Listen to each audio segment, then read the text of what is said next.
पूजा करते हैं। कौन कौन करते हैं पीपल की पूजा? जो नहीं करते हैं वो करना शुरू कर दो।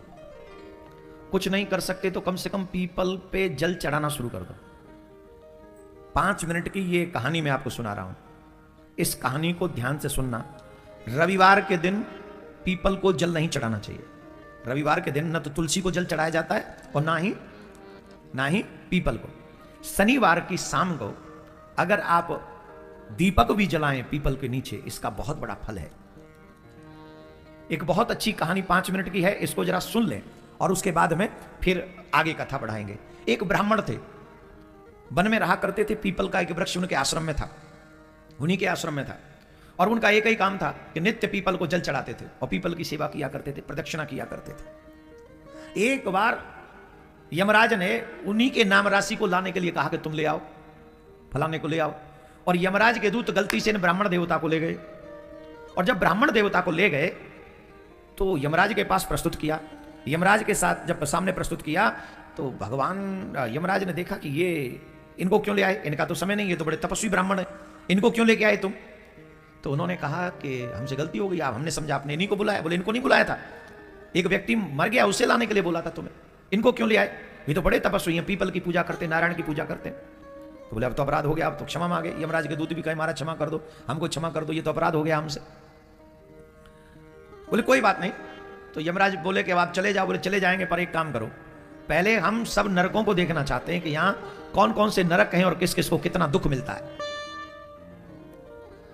उन ब्राह्मण देव को लेकर वो नरकों की ओर गए धर्मराज, और वहां जाकर देखा तो सब लोग बड़े दुखी थे। किसी को गर्म बालू पर नंगे पांव दौड़ाया जा रहा है, किसी को आग में तपाया जा रहा है, किसी को भट्टी में झोंका जा रहा है, किसी को पेड़ से उल्टा लटकाया जा रहा है, किसी को सामने रखकर बाणों से निशाना बनाया जा रहा है, किसी को नाना प्रकार के दुख मिल रहे हैं। अनेक अनेक, कोई गर्म भट्टी है, चूल्हे पे कढ़ाई चढ़ी है, उसमें झोंका जा रहा है, तपाया जा रहा है, तांबे की भूमि पर दौड़ाया जा रहा है, गर्म बालू में, किसी को पानी में डुबाया जा रहा है, किसी को कीड़े मकोड़े खिलाए जा रहे हैं। उनकी ये दशा देखकर ब्राह्मण देव को बड़ा कष्ट हुआ, रोने लगे ब्राह्मण देव। और उनकी हाय हाय, वो सभी जो लोग नरक में थे वो चीख रहे थे, बचाओ बचाओ बचाओ, हमारी रक्षा करो, हमसे अपराध हो गया, हमसे अपराध हो गया। तो ब्राह्मण देव ने पूछा तुम लोग कभी ना कभी तो मनुष्य बने होगे, ध्यान से सुनेंगे सिर्फ 1 मिनट, और ये बहुत गजब की लाइन है। ब्राह्मण देव ने कहा कि तुम कभी ना कभी तो मनुष्य बने होगे, और मनुष्य बनकर क्या तुमसे कोई सत्कर्म नहीं हुआ? तुमने कभी नारायण की पूजा नहीं की? तुमने कभी पीपल को जल नहीं चढ़ाया? कैसे नरक भोग रहे हो बताओ?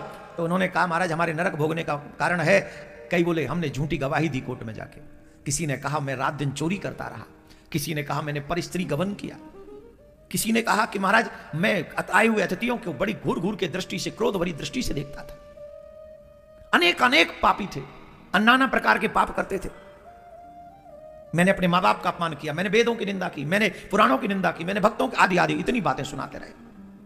भगवान ब्राह्मण देव बोले तुमने इतने पाप किए, तुमसे कोई सत्कर्म नहीं हो? बोले एक भी सत्कर्म हमने नहीं किया।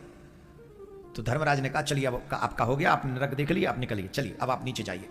ब्राह्मण देव ने कहा मैं नहीं जाऊंगा। बोले क्यों?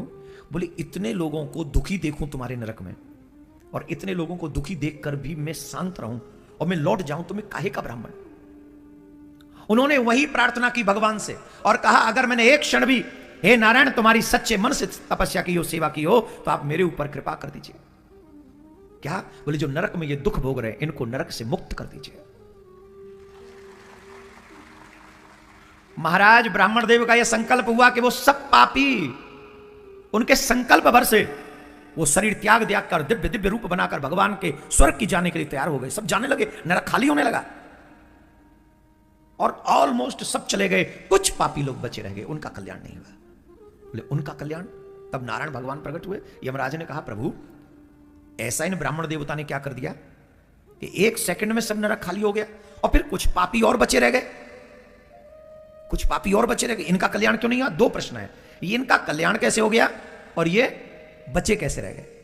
भगवान ने कहा सुनो, ये ब्राह्मण साधारण नहीं है, इन्होंने नित्य पीपल की पूजा की है, और वृक्षों में पीपल मैं हूं, वृक्षों में पीपल मैं हूं।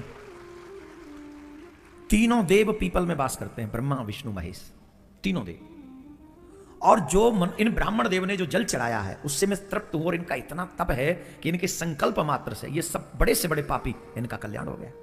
पर महाराज ये बचे हुए कौन रह गए? बोले ये बचे हुए वो लोग हैं जिन्होंने पीपल काटे हैं, इन्होंने पीपल काटे हैं, और जिन्होंने पीपल काटे हैं उनका कल्याण नहीं हुआ, वो नरक में रह गए। और ये ब्राह्मण देव धन्य हैं कि खुद तप करके भी, व्रत करके भी इन लोगों के दुखों को इन्होंने समझा और उनका कल्याण कर दिया, उनका बेड़ा पार कर दिया। भगवान प्रसन्न होकर गए। मैं आपसे एक बात कह रहा हूं, अब ये कहानी सुनाने का रीजन क्या है? पूछो पूछो। आप एक कर्म करें, हम लोगों से कभी ना कभी कोई ना कोई त्रुटि हुई है कि कभी पीपल उखाड़ दिया, काट दिया, जो भी हुआ, कई घरों में पीपल हो जाते हैं। अब वो अपराध तो हुए तो नरक में जाना पड़ेगा फिर, और बचे जा सकते अभी मनुष्य रहते रहते। और कैसे? कम से कम 5-5 पीपल के वृक्ष रास्ते में लगाएं कहीं, जो आते जाते हुए लोगों को छांव मिले उसकी, और तब तक उनकी देखभाल करें जब तक वो बड़े ना हो जाएं। और इतना आप कर सकते हैं। 5 पीपल मेरे विचार से 50 रुपए से भी कम में आ जाएंगे, 50 रुपए भी नहीं लगने। अब चाहते हो तुम्हारा कल्याण हो, तुम चाहते हो नरकों से बचें, तो 5 पीपल के वृक्ष आप सब अपने द्वारा लगाएं, पीपल को जल दें, रविवार को जल न दें, यह ध्यान रखें। और अगर शनिवार को दीपक भी जला दें तो तुम्हारा कल्याण होने से कोई नहीं रोक सकता, निश्चित कल्याण हो।